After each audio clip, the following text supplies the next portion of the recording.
Okay, but I think we have some very interesting topics for you all to get you energized. I'm definitely excited about a lot of these topics, and I'm excited about the folks that we have here today. We have Robert Miles, CTO, Asset Wealth Management, JPMorgan Chase. Dov Katz, you saw his keynote this morning, very passionate about developer tools, developer productivity, distinguished engineer at Morgan Stanley. Klaus, distinguished engineer at SAP. We have Szczepan Faber, engineering leader at AirBnB, and Jonathan Schneider, you already know, CEO, co-founder of Moderne. So let's just dive right into it. We got 8 topics, and we're going to share some stats as well. So first thing, of course, over here, how much time do developers spend on code refactoring? What is the impact? Some stats, Microsoft research says 26% of total development time is spent on refactoring. That's from their recent internal survey and quantitative analysis. Total developer time, like within a whole week, spent on refactoring, 5%. That's 2 hours per week per developer, which turns out to be a lot at Microsoft scale, and at the scale of these folks, of course, as well, and many of you all. 20%, they only spend 20% of the time writing code and troubleshooting and building, so that's another thing to consider. This one, this gentleman, it was an internal, it wasn't public, so his one of the top 5 largest software companies in the world. For them, it's like, hey, 25%. Then that's just hard refactoring. If you expand that to maintenance, they're seeing 40%, which is, and of course, JetBrains, they did their survey, and they're thinking around 2/3 of developers spend around 1 hour in a single session on refactoring their code. And they do want to see more refactoring opportunities in the ID, which our team is also doing a lot of stuff at. So back to you all. How, Robert, if you want to go first, how do you feel about this? What are you seeing? What's the impact? Sorry, we're doing remedial mic lessons here. It's okay. So as far as the overall stats, I think kind of the 40% number for code for maintenance activities, et cetera, sounds pretty reasonable. And unfortunately, so does the 20% of actual coding time. So if you look at even the 26% of the time for hard refactoring, right? That's a quarter of their 20 hours. Right, so I didn't do the math right on that, did I?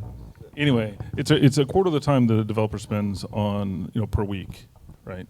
And considering it's only 20 hours a week spent coding, that's a massive impact on what they're doing, and it also negatively affects flow, right? So in terms of the flow of business delivery. So as teams are working on building new features and functionality, coming out of that flow to deal with large scale, with TLM issues, bug remediation, et cetera, or other kinds of refactoring also plays into that. So I think the impact overall of, especially TLM in general and maintenance, is really substantial. And we look at it as an opportunity to, whether it's tools like Moderne, and also the advent of AI as an opportunity to significantly reduce that impact and increase the focus on feature delivery.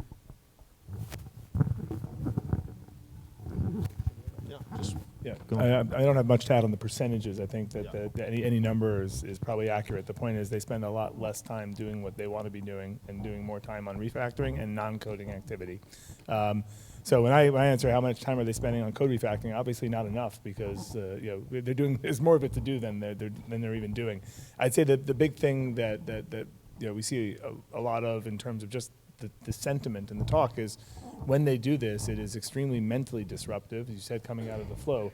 And it often takes a few revisits, so it's not even like a one and done type of activity. So they do it and they just come back and revisit it. So it's constantly interrupting the flow before it's actually ready to be done. So you're coming in and out, you're switching context is very disruptive.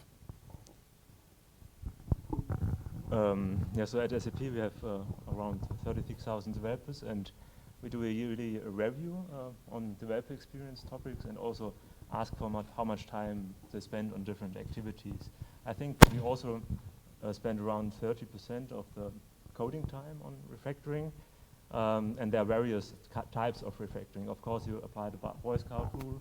If you do some feature development and you're working on the code, you can also clean up. That's one form of refactoring.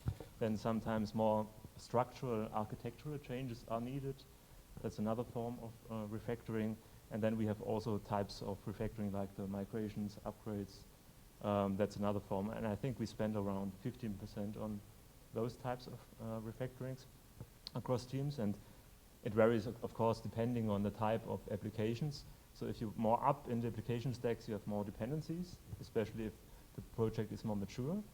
Then you spend higher amount of time for upgrades, migrations, and sometimes there are special times when technologies are duplicated, need to be replaced, and then it can go up even further.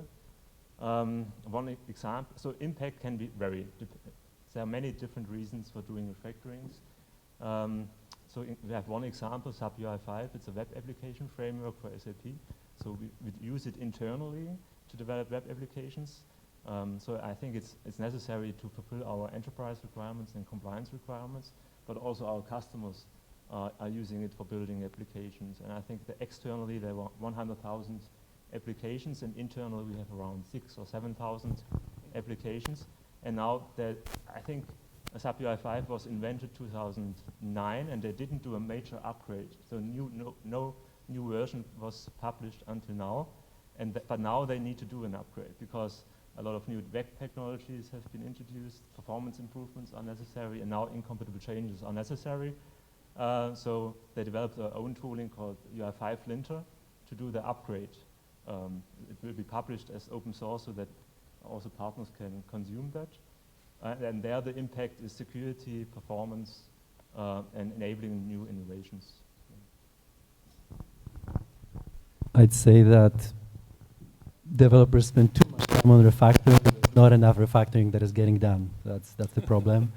And one of the interesting things, and I think it's an industry problem, is that like there's a good practice of refactoring, especially production code, but when it comes to test code, not so much, right? We have these big classes and 20 mock objects. Yeah, let's slap another mock object there. It's going to be all good. So yeah, my insight, make sure to refactor test code. And ideally automate and use the latest toolset that is available so that like some of those refactorings can be much more streamlined. Okay. That's a bit spicy. The founder of Makito saying to use less mocks. If anybody didn't hear that, who like me is really excited and jazzed about Apache struts? It's party, yeah. Yeah, I love it. I think whatever number you say, is being consumed by refactoring right now, it's obviously not enough, or Apache struts wouldn't exist anymore. And yet it does. It does. So we just don't have time to get to all the work that realistically needs to be done. And so whatever I think a study suggests, I think there's a lot of undercounting actually on what should be being done but isn't getting to. We're just not getting to it. All right, let's go to the next one. The impacts of genAI code creation on automated code refactoring. Here's some stats. Microsoft, Satya said this is all over the news, 30% of new code now written by AI. GitHub, 92% of developers said they're using AI tools. Google, 25%. Paul Graham, Y Combinator, everybody that he's talked to in his community and their companies around even some young programmers up to 90%. The numbers, he says, rarely lower than 40%. One research scientist I talked to, they're seeing 5 to 10%, and they feel that once this gets to when AI to a level to actually write the code without human assistance, this thing could double and triple. And it was interesting. Nobody had much data, and I'm talking to all the top folks, on how much code growth has actually happened, which, from this assisted Gen AI. But they feel that this could double or triple in a few years once AI can actually get to those capabilities to do it itself. So back to you all, what are you all seeing? Who starts? I think it's a mic. Oh, we're gonna keep going the same order the whole time? Okay, all right. We're gonna have to mix it up a little bit here at some point. But so there's a lot of different, some really interesting aspects here. For one, we don't have any stats on how much more time humans are going to spend refactoring AI-generated code, right? So it's clear that AI can generate code very, very quickly. What's not clear is at what point does it get to the point that is it already to the point that it's a net positive and having a net, positive impact, or are we still in a stage where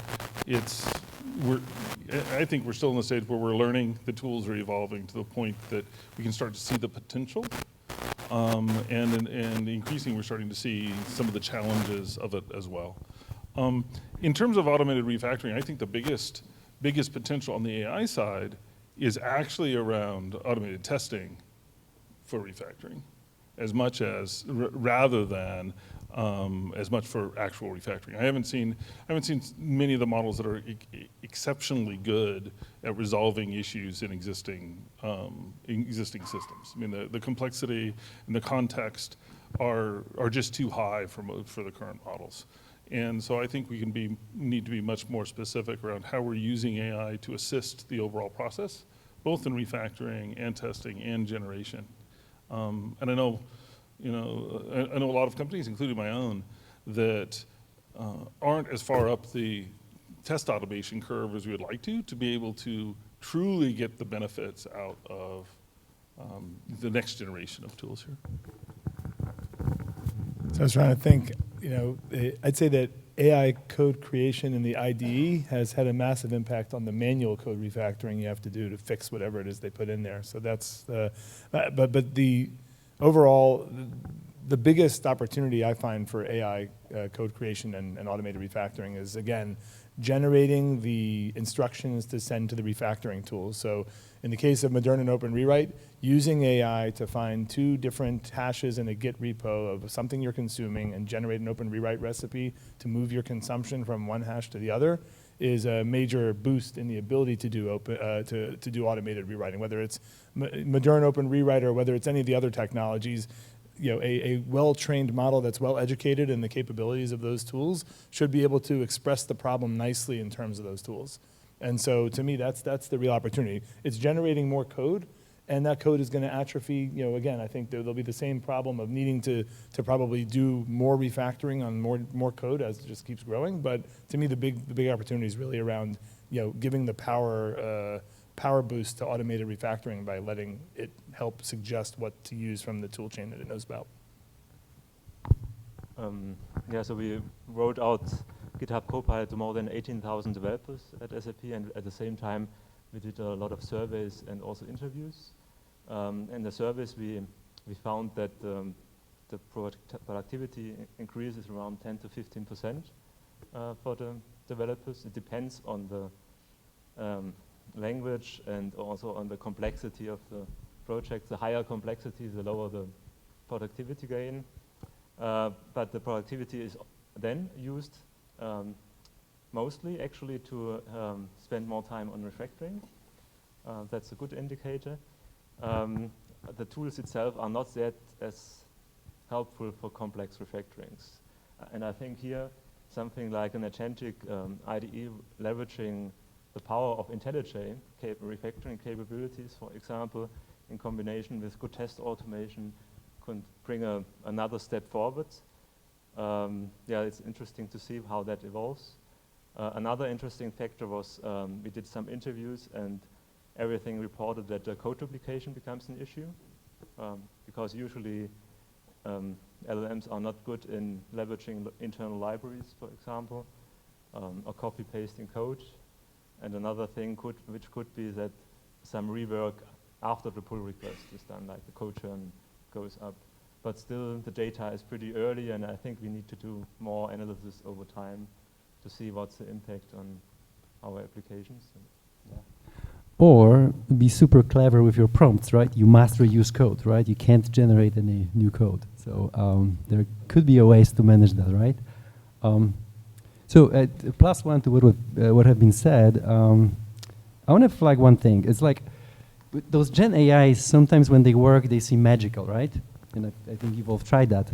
So you might think that in the future we'll be rewriting from scratch, like apps and entire code modules, right? So why do you need refactorings, right? If you can just get Gen AI just, recreate everything from scratch. I don't think it's going to work. It's those rewrites are risky. They're like tacit requirements. There are, bugs that became features. You never know what happens. So I think that refactoring as a practice and tool set around refactorings that can be wrapped with MCP server, can be wrapped in being a tool available to the agentic AI solution, that's like perfect. It's going to be like, it's going to have a long future ahead of us, I think. To reinforce what Szczepan says, there was an old Joel Spolsky article from almost 20 years ago now where he talks about the cost of a debugged line of code in production. Meaning that once written, these things tend to acquire more and more fuzz around them to deal with cases that weren't originally considered. And I agree. I think it's a reason why I don't see us just scrapping and rewriting apps wholesale very frequently. But to stick with the Stack Overflow theme, I think the most impactful in terms of like volume of net new code I write with GenAI right now is, Copilot code completions are useful, but effectively I feel like ChatGPT Desktop work with me with IntelliJ is just backing the truck of Stack Overflow up onto my code base kind of directly. I'm not, I don't even have the like intermediate Google search anymore. It just back the truck up and just unload, the knowledge of Stack Overflow on my code base. So there's certainly a degree of volume to net new code development that it's added. In terms of refactoring, what I find I do personally is if I'm working in a language like TypeScript, which has a very expressive type system. In fact, did you know it was Turing complete? Go look this up afterwards. This is wild. A guy actually implemented Doom in the TypeScript type system, which, somebody's going to do that whenever there's Turing complete language. But there's a lot to try to remember. So I'll generally build something simple, like a signature that's simple, knowing that there's probably some type trick improvement that I could make to it, and just ask the question, hey, is there anything I can do to this? And, half the time it's right and half the time it's wrong. So, all good. I just want to add one thing if I can. I want to double down on Dov's comments, and because one of the things that we're doing actually with Moderne is a combination of AI in conjunction with open rewrite recipes and Moderne. And the combination of those in terms of using AI to identify opportunities across the entire code base, dependencies, common kinds of problems, and then where and what order to apply recipes in effectively, I think gives us another lever and another level of way to deal with another level of complexity that we haven't seen in any other kind of automated solutions like this. So I think that there's a lot of potential on the hybrid of hybrid solutions of AI and deterministic change. What techniques have you tried to ensure a Gen AI process is following your standards, creating high quality code, maintainable, secure? How do we prove what we created is good quality? This is CEO of RapidFort. What they're seeing is increased developer velocity is going to put security teams under pressure. They're going to see increase in volume of scans, and a lot of these will need to be addressed.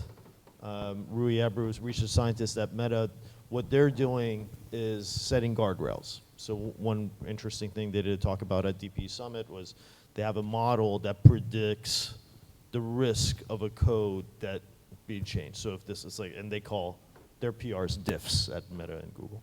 And so they have this risk score, and based on how risky it is, they're triggering certain, events and whatnot to kind of make sure these codes kind of can't be exploited. But we're not all Meta. Not all companies are Meta and have those kind of resources and whatnot. What are you all seeing? I'll break the order, and then we can. All right. Then we'll go out of order. So I think that there's, first of all, at the end of the day, there is a developer somewhere who's responsible for that code, and then nothing replaces that. You will, benefit from having genAI maybe added as a code reviewer. GitHub makes that very easy now, Copilot. And there's usually some insights that are there. It's worth just getting description for them, but it's not going to replace human user. The human in the loop is still very critical from an accountability perspective. And we make that very clear for the people that do have access to the Copilot ecosystems and those that you are responsible for that code. So we have, and because of that, it's a human at the end committing code, and it goes through the same guardrails and rigor of any other code that was created at the company, for which there are a bunch of controls in place to avoid bad things from happening. And so we have that, and there's, I guess what you mentioned from Meta was interesting. There are products out there that will be able to look at material changes in your code and identify them as riskier changes. You've changed the surface area of authentication. You've changed the API surface area of an application. Speaking of security updates, yeah, you got, and good, very good cue. So I think that. Perfect timing, Exactly. right? Did you generate that with AI? You have. SOC 2 Type 2 compliant. Put that out there. You just saw a demonstration of that. There you go. It's good. It's always to put that in at the right time. No, but having a human accountable and knowing that those same controls are in place, this doesn't circumvent any of those controls, and that's important to point out. So, I don't think that this is going to become a substitute for human, but the extra pair of eyes that you'll get from like AI doing additional reviews, I think is valuable, and we should be embracing that type of thing. So Dov, that's exactly the argument that we make to the regulators. that the use of genAI, at least in the technology fields, really doesn't change the risk profile. If anything, it lowers it. All the code goes through the same processes, through the same tool chain, through the same scanners. That has actually even higher levels of rigor around ensuring that it's compliant, it's secure, it's all of those kind of factors. Now, the one challenge, of course, is that it does come down to humans at some point. So, like, especially around the maintainability one or the high quality one. I do think, to your point, we need to do more and to leverage more tools that automate those insights, like the relative risk scoring for changes. How do we drive down those kind of changes to be smaller, more frequent and smaller changes, so we have more control over them, which and make them more understandable for people as they are trying to consume or leverage those tools effectively.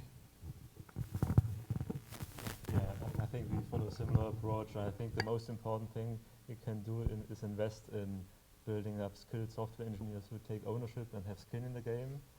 I think that's the first. Then test automation, of course, testability of your software, having an effective test suite which is maintainable, readable, and runs fast. Then, of course, we also try other things. So we have a lot of security scanner tools, so that's standard. So we do that already for a long time, and I think we have almost every type of security scanner which is available. So I guess that's important for security, of course. But now we try with LLM support also different approaches. So for example, we have our own tool for doing AI-assisted code reviews, and there are various ways of how you can do the system prompting.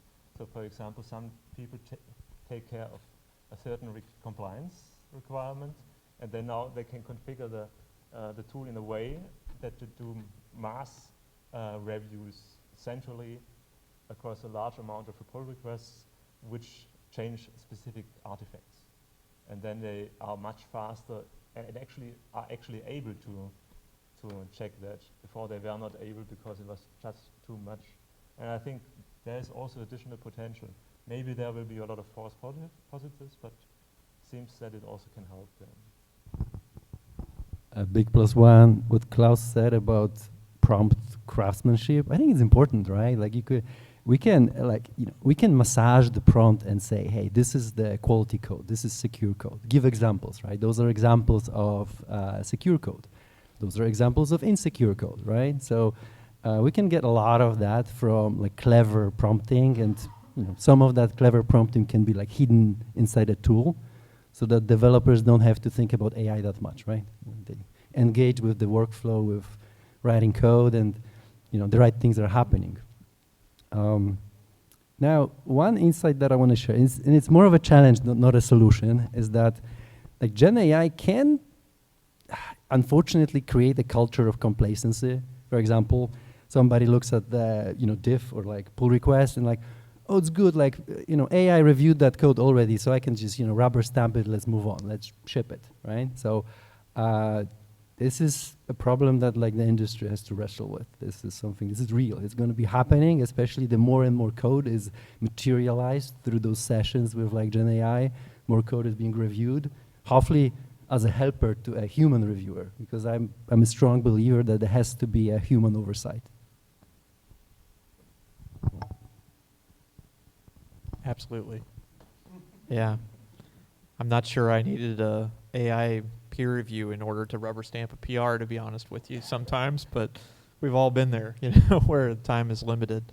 I think in terms of standards and high quality, I went through this in my session earlier, I think one thing I've noticed is, just remember there's an inverse relationship between context window and attention with the model. So the more data you're throwing at it to consider, the worse the outcome is going to be.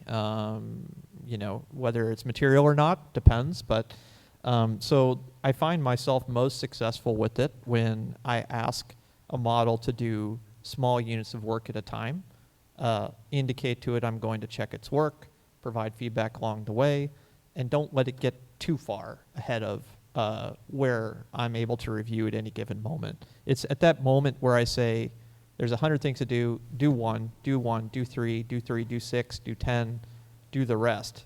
Do the rest is going to be a problem. So it has a consequence, I think, to how broadly can we, can an AI process make a change? Because again, that context window to attention is always going to be inversely proportional. Anyway, it's something I think about. And to kind of wrap up on that, as I was talking to these research scientists from these companies, and they have the quantitative and the qualitative data around this, to the question of AI code versus human code, which one is safer, the data they provided was so close that you can't say one or the other, which was at the moment, which was kind of interesting. Although Google, I'm pretty sure it was Google, just announced the first time in recorded time at Google that their resiliency measures have actually decreased that correlate to the increase in using AI code generation. Good knowledge. All right, this is a fun one. We've been discussing this kind of all week, right? How do you manage the organizational challenges of code changes at scale, right? You talked about it, Dov, today. It's kind of like spam. There's so many PRs, and I asked all my counterparts in the productivity engineering world, and nobody has actually much data on how many PRs. I say, how many PRs does an average developer within a week sitting on? Nobody had data on that. I did talk to our old friends at Netflix, John, Roberto. I'm like, okay, so, and he's like, hey, if you blindly send these pull requests, developers won't review them. Dov, you talked about that a lot as well. So I'm like, okay, so what worked? What worked for them was the central platform teams partnering with application teams to educate them with the tools available. How do I use these? Gain the trust, getting the confidence, and that was increase some of these PR acceptance rates, and they invested a lot in testing as well. So back to you all. We could change the order if somebody else wants to go first. If nobody goes first, Rob, you're going to have to go.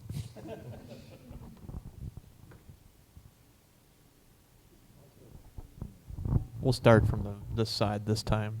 I've got kind of a bad analogy here, but I think I see like an external PR or PR coming from an external team, kind of like unwelcome advice coming from an in-law. You're just looking for a reason to reject it. Doesn't matter if it's good advice. I mean, you're just looking for a reason, right? And that's how I've seen developers engage with external PRs. The same PR, if they create it themselves, is like advice to themselves, much higher rate of acceptance. So we think about pull versus push-based change. Push-based change, there is place for it. I think in the log for shell sort of situation where you're going to make the same change everywhere, it needs to be done now. It's a limited scope change and easy to review. It's going to look highly similar across every repository. Mass PR issuance, top-down driven, let's get this done. And the faster you can do that, the better you can, and faster you can move on. But for large-scale changes of the sort that require changes to many components, having product teams pull is much, much more effective. Not just because of that dynamic about whose advice is it, but also because different product teams have different risk tolerances. So the same change arriving at a team that has lower confidence in their tests may actually move through the pipeline faster if they break that change up into 3 different steps versus a team that has a high degree of confidence in its automation. That thing's going to reboot. Yeah? Yeah, I'm pretty sure. They'll take it slower. It's But anyway. supposed to. So I think what you've said was really interesting is this culture of like patches accepted. And that's like an amazing culture to have like in your company. It's very hard to achieve though. And it's the opposite with like what Jonathan was saying, is where you're welcoming those PRs from other engineers and you're not making them go move mountains in order for that PR to be like merged, right? You're just telling, oh, you have to test this, and you have to write that spec, and you have to do this, and they have to do millions of things in order to get that thing accepted, right? So at some point they will not bother, right? And there, you don't have collective code ownership. Nobody contributes outside of their team, and like it's not like a healthy like engineering culture, right? So I wish you all have awesome patches accepted culture. It's hard to get, but it's worth it. So that's all I got. Yeah, so I think it depends a lot on the complexity of the change. But yeah, let's start with a simple change. So we introduced Renovate a few years ago. Actually, someone developed an inner source project and it presented in my community. So I have a larger community with 5,000 engineers. So there were maybe 300 colleagues at that time. And there was a lot of energy in that session. And a lot of people just started out of motivation adopting Renovate. The colleague made the adoption of Renovate as easy as possible. That helped also. And now we have 25,000 repositories leveraging Renovate and 825 pull requests merged. And I think, of course, the adoption varies among the different teams. So everyone can also configure Renovate and how they want to use it. The ones who have a higher test automation quite often even configure auto-merge. So after the test run, the PRs are automatically merged. And then, of course, you have less of a problem with the amount of pull requests. Yeah. Thanks. So similar to Renovate, we also have one of these kind of auto version bumping discovery tools. It's not doing like open rewrite scale changes to the code, but it's very good at keeping up to date.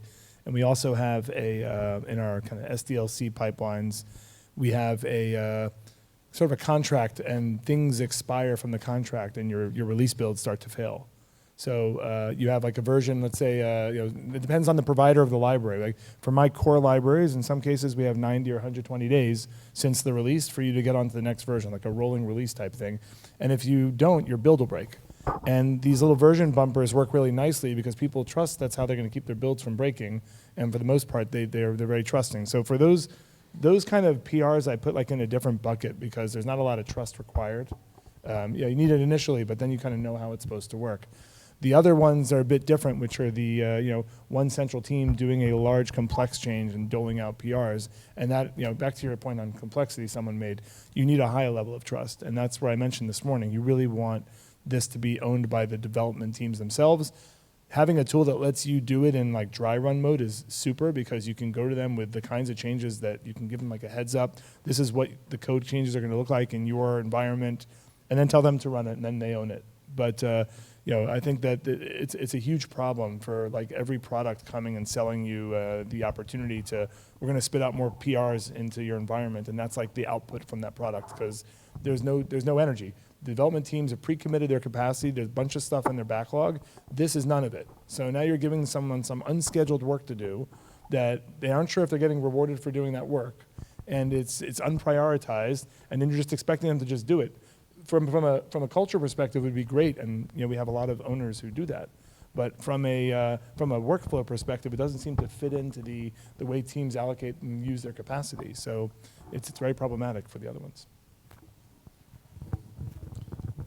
Those are great answers. And the insights I gained from this, actually, I think thinking about the kinds of PRs and the kinds of changes differently and grouping them into some of those different scenarios, I think is really powerful. Like the shared library and version bumping, or the firm-wide mandated changes. Those are different because there's value for the individual development teams, because they don't have to figure out what to do to be compliant, and they know the forces, there's force behind it from the organization to make those things happen. Dov's perspective on making sure that the devs own it I think is absolutely critical. And what it's leading kind of me to, and kind of some conversations we're having and will have post this, is how do we embed that into the individual developer's flow, into their individual tooling? So we have tools that we've developed internally to apply recipes at scale or on demand, et cetera. But we haven't gotten to the point yet of embedding it into the IDE.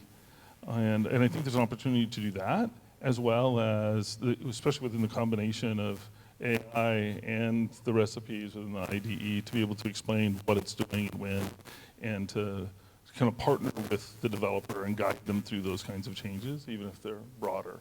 It's the paired programmer kind of model, but within AI. One more thing I think to that point is like really what we want to give the development teams is almost like an inbox of capacity creating opportunities. Like, here's how much time running these recipes would save on your repos, and these are the repos of yours that are in scope. Like, that gives them a very actionable way to take ownership and do this with a very quantified benefit for them. And that's not the PR, and it kind of could be something we can create that would trigger their feeling of wanting to create PRs and do this work.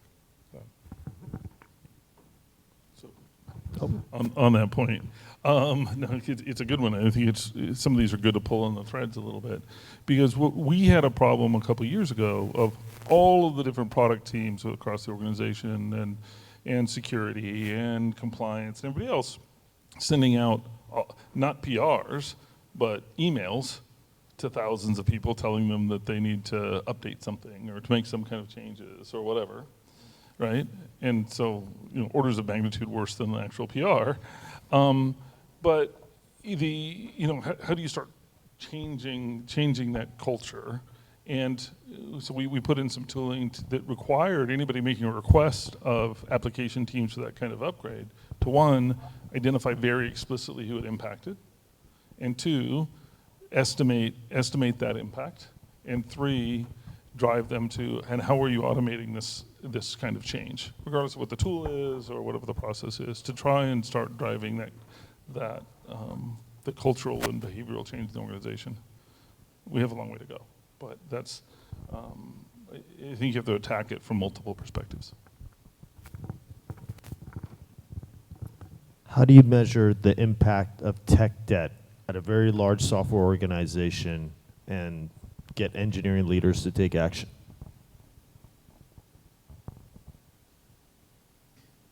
And it's a tough one. Do I have any stats on this? Actually, I do. Not really. Nobody. Everybody's saying it's really hard to kind of measure tech debt. Meta looks at code complexity, code quality metrics, velocity. They map that to kind of space to kind of get some of that. Dr. Ian Gordon, he said addressing tech debt is an essential task. Continuous efforts are required. You have to refactor. What else do I have on here? That's all I have. Passing it to you. So since I have the mic, I'll keep going, I guess. There's a couple different ways that we kind of look at this. One is actually what is the impact on velocity? How much time is spent on delivering new capabilities as opposed to tech debt remediation or major initiatives? How many initiatives do we have?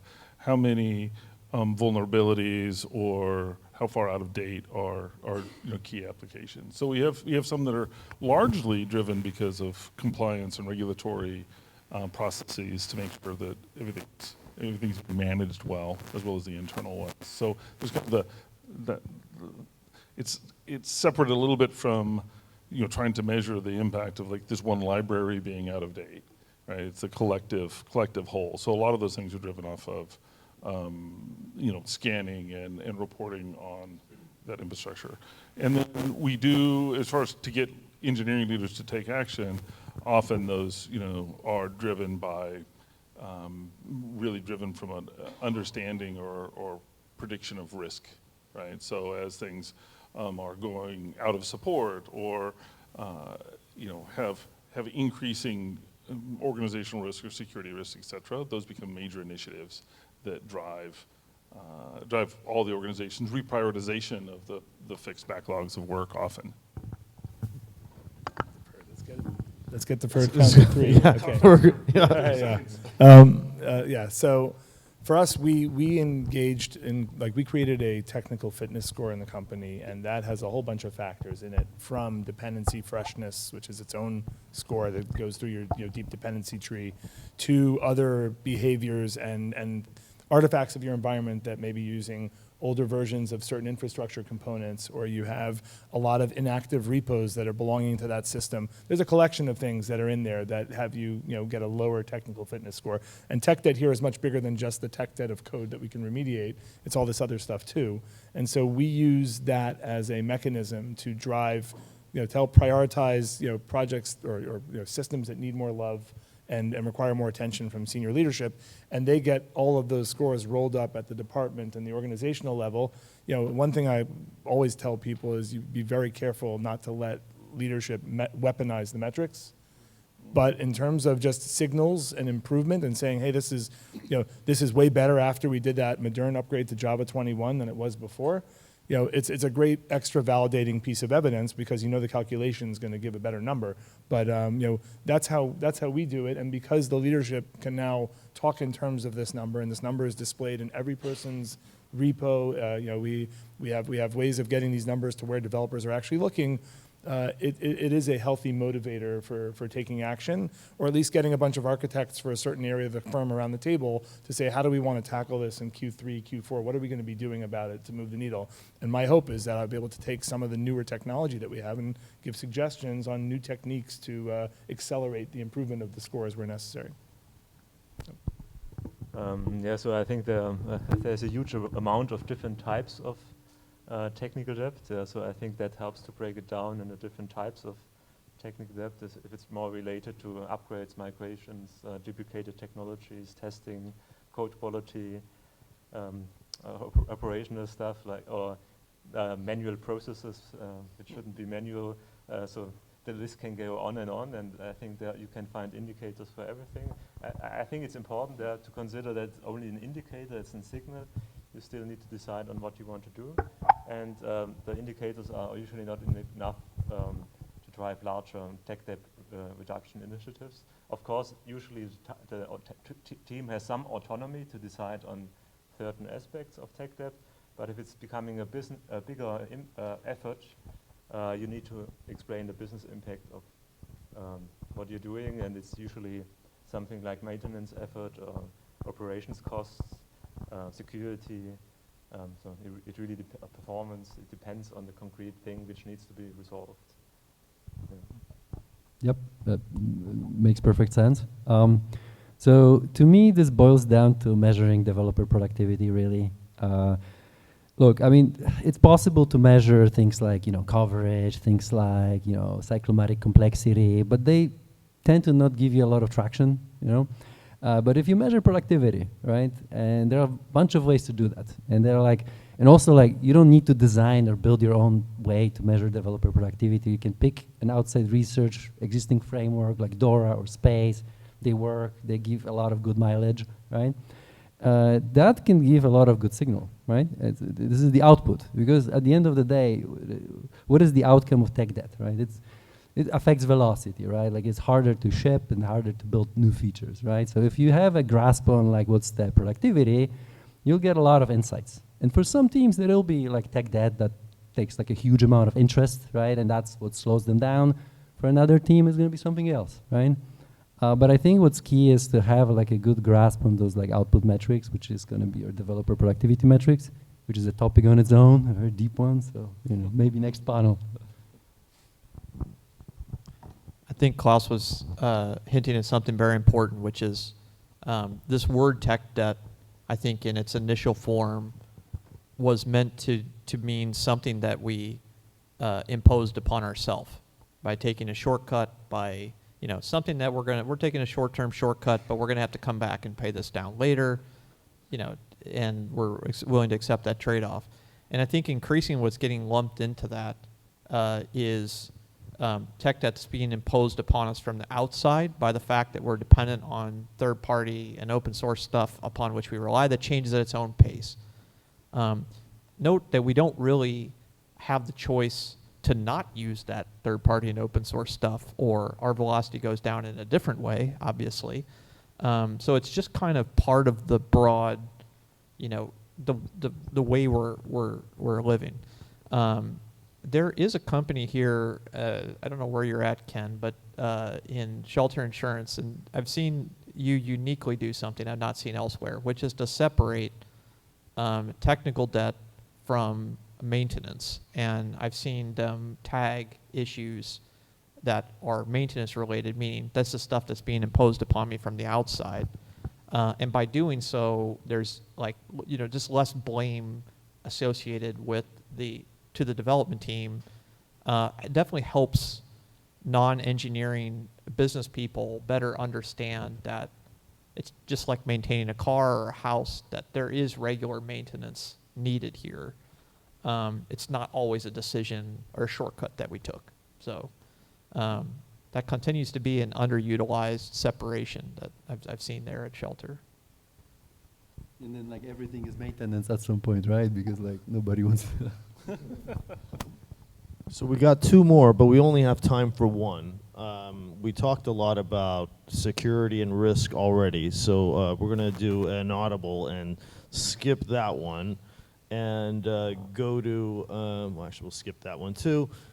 Pitfalls and challenges for using genAI for testing code at scale or dead code integration. What are the options? What are folks doing? What do we have here? We have some data from GitHub, some data from OpenAI. This one backbench research that Topher sent me. Thank you, Topher. University of Zurich, UC Berkeley. They're looking at significant gap in security and correctness from LLMs. And there's a nice little chart here as well to show correctness and not correctness. And I'll put these slides online and we'll send it to everybody. And back to you guys. I don't know who wants to go first on this one. It's the last one, so somebody. I can start with an example from test code. So back in the day, you could generate test code that would have hard-coded values in assertions, and those values are not coming from system under test. They're just materialized there from the generated code. So that test, it works. It passes. It's green, right? It gives you coverage, right? Because the system under test is exercised, but it's not actually testing the values that are coming out from the system under test, right? So the test is meaningless. right? So that's why you need a human oversight, right, for that generated code, and it's really critical. Now, I have not seen this with like latest models, so maybe this is like fixed, but it's just an example that I want to show you that like you can't really rely on this, right? You have to review it. A human has to review it, and it's for us to have confidence. Yeah, so I think the tools can be very helpful in writing tests, but it depends in the end on the human, because I think he needs to have the skills, understand what testability is, how to design good test doubles, also design the architecture in a way that it's testable, the dependencies, the APIs, and so on. And the AI itself doesn't do that. So you need to do the navigation and steer it in the right direction. And also, I think testing is a discovery process. So it's not only about coding, it's actually when you think about the requirements and you think about the tests, you come up with new thoughts, and you also sometimes need to also clarify that. Yeah, so you understand more about the domain. And if you just rely too much on AI to generate the test cases for you, then of course you skip that. I think it can be very powerful for writing tests and speed up the process, and it also helps to convince more people to write better tests, because the time saving in the end can also be leveraged for writing more tests. So I think there are good parts and bad parts, but overall I'm more positive actually. If the people have the knowledge and the motivation to do it in a good way.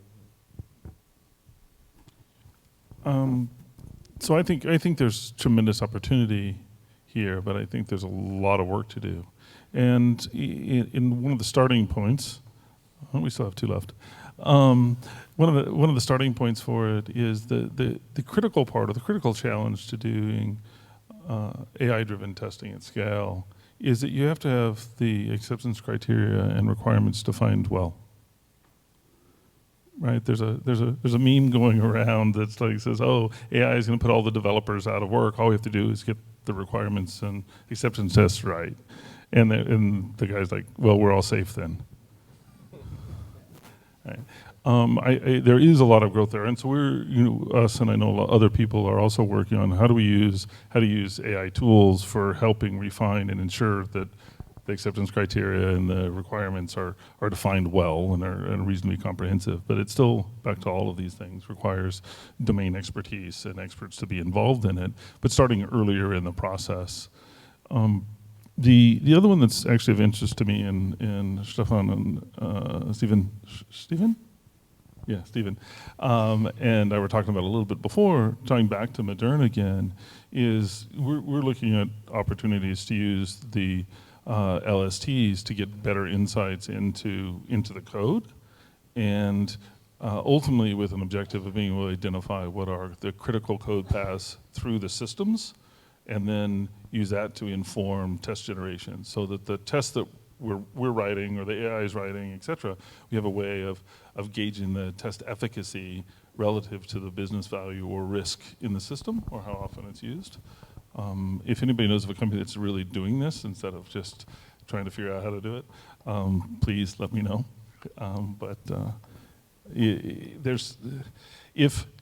I think ultimately we have to solve the problem of understanding and ensuring we have great quality tests, regardless of whether it's an AI or a human that wrote it.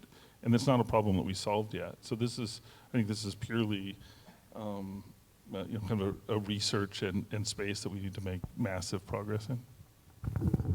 One thing I'll say, built on what Klaus was saying, is at least my experience, to test generative AI to help with test generation, it's much more like the analogy of like riding an electric bicycle. So like when you go on it, you're pedaling, it's much faster. You're able to get things done. Once you define the test direction you're going in, it is helping you get amazing new volume of test cases added or test scenarios added. Some of them are bogus, but for the most part, it's really helping you fill out your test coverage better. It's not a self-driving car though, so it's more like the electric bicycles, the approach I'd take, because it's very much, once you're pedaling, that thing is just like making you go much faster. And I had read an article somewhere, I don't remember where it was, that basically the kind of generative AI around testing is very biased towards getting the test green. So they really don't care about what they're testing, as long as it's a green test. And this goes back to what was said earlier. And so therefore, that's not the motivation you want. Like, you don't want someone to come to your house and the smoke alarm is going off and they take the battery out and the smoke alarm's not going off anymore. That's not the person you want doing that for you. So I think similar here. You want someone that's going to put out the fire, right? And so it's got to be very careful with that. And so, I think that those are the takeaways for me. It really, I always use generative AI when I'm writing tests now, just to help me once I've defined my direction. So many more use cases than I was thinking about are just rapidly introduced into the test suite, and it's worth spending that extra bit of time now because I'm getting 10x the result out of it.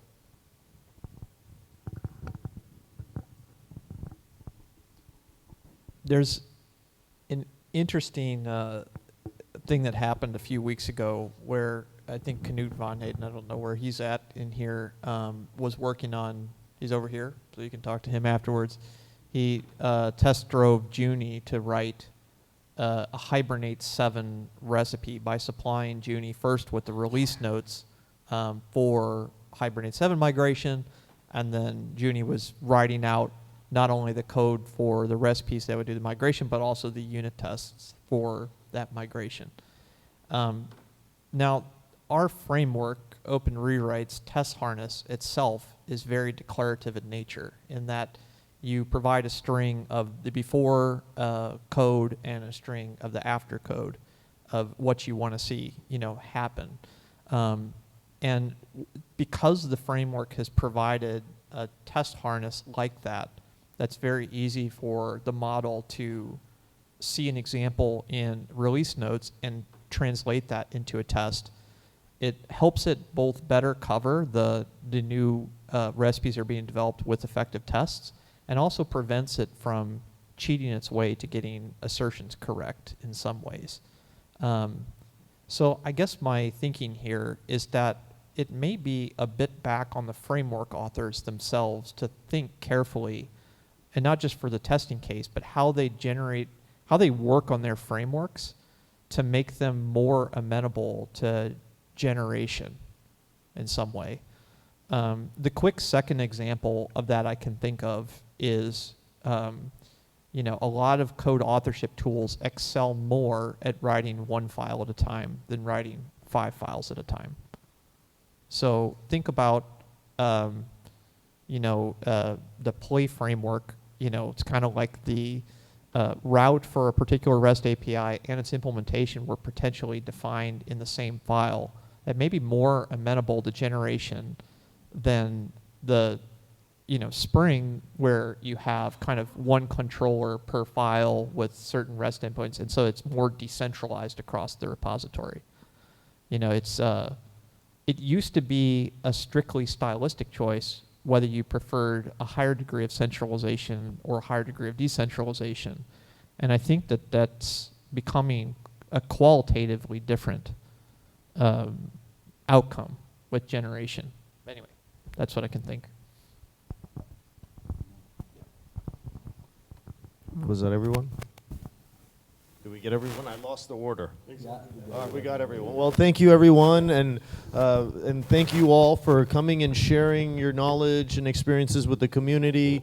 And hope you all enjoyed this session and learned some new things. And now we can all go and chat more about this stuff. Thank you.